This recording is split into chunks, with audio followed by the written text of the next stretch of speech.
Hinimay ng bilyonaryo news channel ang porsyentong nakuha umano ng Pangulo. Mula yan sa sinabing 100 billion peso budget insertion.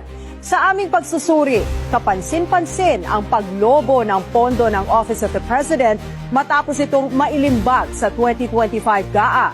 Sinuri namin ang inilahad na listahan ni Ko. Nakalagay kasi rito na may insertion din ng isang line item sa Office of the President mismo. Ang proposed budget lang dapat ng Pangulo sa 2025 NEP, 10.4 billion pesos.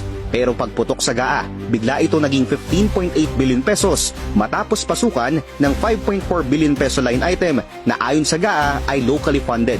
Ibig sabihin, congressional insertion. Ang bilyon-bilyong pisong ipinasok noong 2024 sa 2025 budget para sa Philippine hosting of the ASEAN Summits and related meetings sa 2026 pa.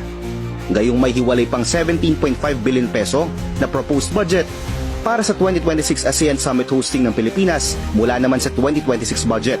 10.7 billion pesos dito nakatakdang pumunta sa kaban mismo ng Office of the President.